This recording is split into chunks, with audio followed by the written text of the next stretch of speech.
ॐ श्रीरामचन्द्राय नमः। श्रीसीतापतये नमः। श्रीहनुमन्ते नमः।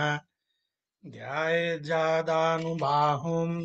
धृतशरधनुसम्बद्धपद्मासनस्थं पीतं वासोवसानं नवकमलदलस्पर्धिनेत्रं प्रसन्नं वामाङ्गरूढसीतामुखकमलमिल्लोचनं नीरदाभं नानालङ्कारदीप्तं दधतमरुतजटामण्डलं रामचन्द्रम् चरितं रघुनाथस्य शतकोटिप्रविस्तरम् एकैकम् अक्षरं पुंसां महापातकनाशनम्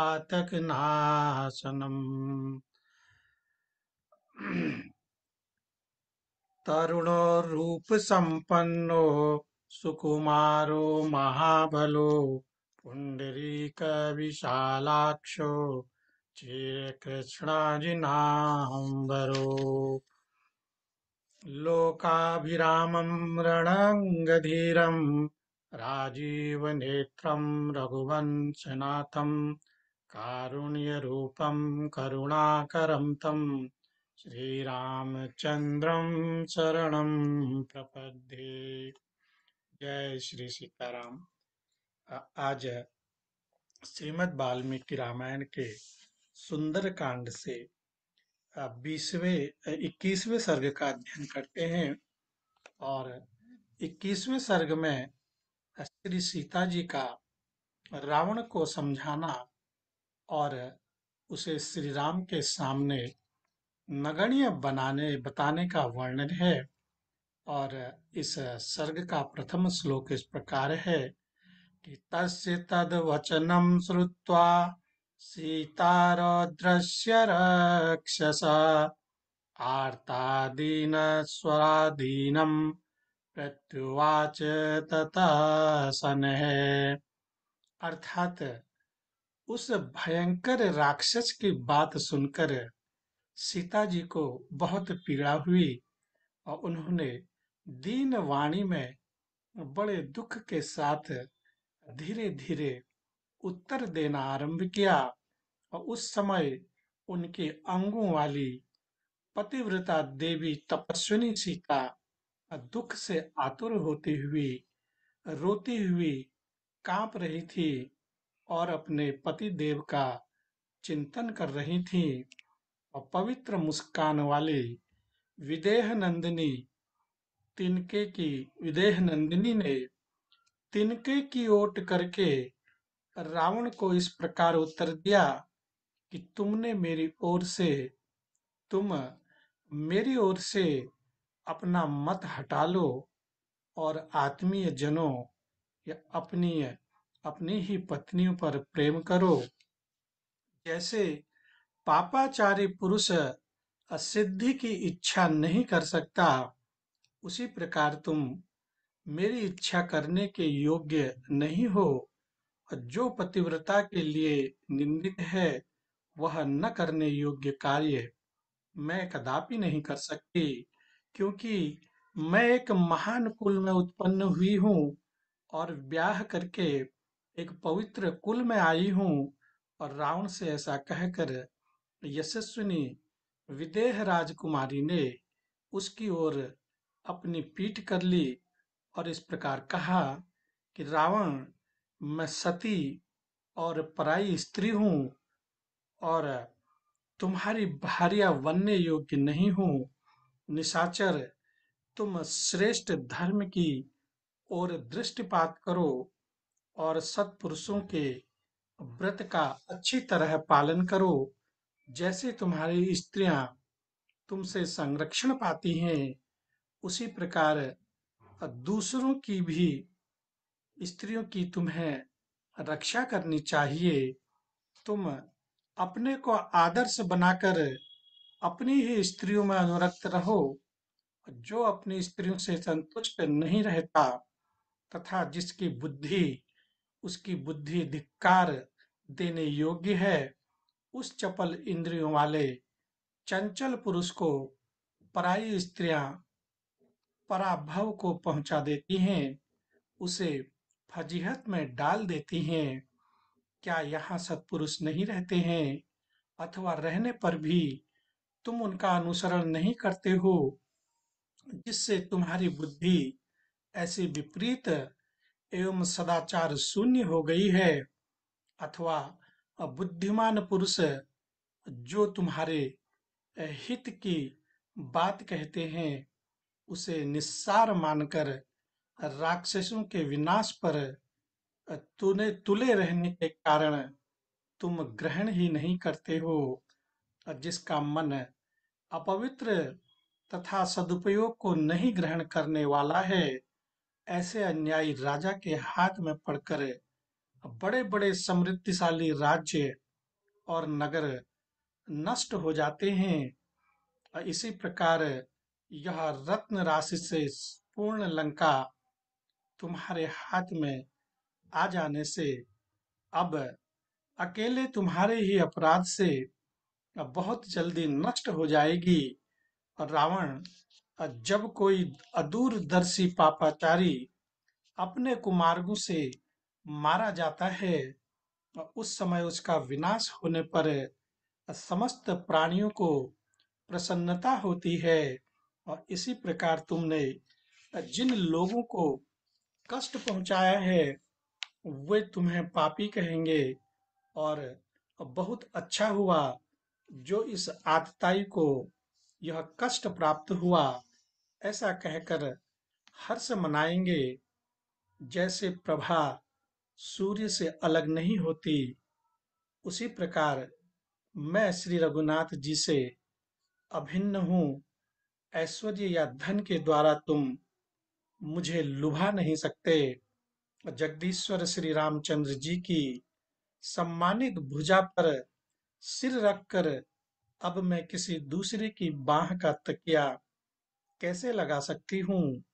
और जिस प्रकार वेद विद्या आत्मज्ञानी स्नातक ब्राह्मण की ही संपत्ति होती है, उसी प्रकार मैं केवल उन पृथ्वीपति रघुनाथ जी की ही भार्या होने योग्य हूँ।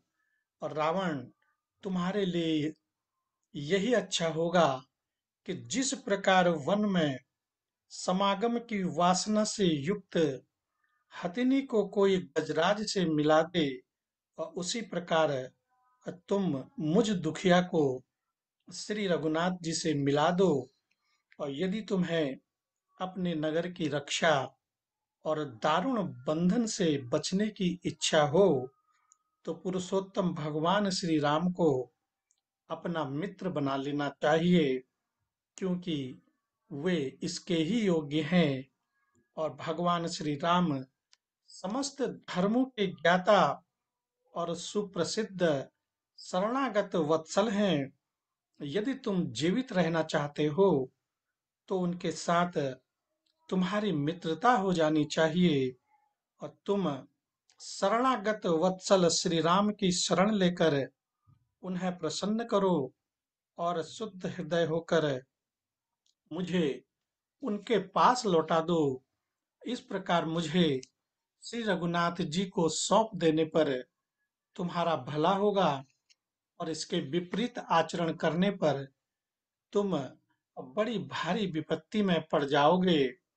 तुम्हारे जैसे निशाचर को कदापि हाथ से छूटा हुआ वज्र बिना मारे छोड़ सकता है, और काल भी बहुत दिनों तक तुम्हारी उपेक्षा कर सकता है, किंतु क्रोध में भरे हुए लोकनाथ रघुनाथ जी कदापि नहीं छोड़ेंगे। इंद्र के छोड़े हुए वज्र की गड़गड़ाहट के समान तुम श्री रामचंद्र जी के धनुष की घोर टंकार सुनोगे। यहाँ श्री राम और लक्ष्मण के नामों से अंकित और सुंदर गांठ वाले बाण प्रज्वलित मुख वाले सर्पों के समान शीघ्र ही गिरेंगे। वे कंक कंक पत्र वाले बाण इस पुरी में राक्षसों का संहार करेंगे, इसमें संशय नहीं है। वे इस तरह बरसेंगे कि यहाँ तिल रखने की भी जगह नहीं रह जाएगी। जैसे विनता नंदन गरुड़ सर्पों का संहार करते हैं, उसी प्रकार श्री राम भी महान गरुड़ राक्षस राज रूपी बड़े बड़े सर्पों को वेग पूर्वक उच्छिन्न कर डालेंगे। जैसे भगवान विष्णु ने अपने 3 ही पगों द्वारा असुरों की असुरों से उनकी उद्दीप्त राजलक्ष्मी छीन ली थी, उसी प्रकार मेरे स्वामी शत्रुसूदन श्री राम मुझे शीघ्र ही तेरे यहाँ से निकाल कर ले जाएंगे। राक्षस जब राक्षसों की सेना का संहार हो जाने से जगन्नाथ का तुम्हारा आश्रय जन्म स्थान का तुम्हारा आश्रय नष्ट हो जाएगा और तुम युद्ध करने में असमर्थ हो गए। तब तुमने छल और चोरी से यह नीच कर्म किया है। और नीच निशाचर, तुमने पुरुष सिंह श्री राम और लक्ष्मण के सूने आश्रम में घुसकर मेरा हरण किया था। और वे दोनों उस समय माया मृग को मारने के लिए वन में गए हुए थे, और नहीं तो तभी तुम्हें इसका फल मिल जाता। और श्री राम और लक्ष्मण जी की तो गंध पाकर भी तुम उनके सामने नहीं ठहर सकते। क्या कुत्ता कभी दो दो बाघों के सामने टिक सकता है?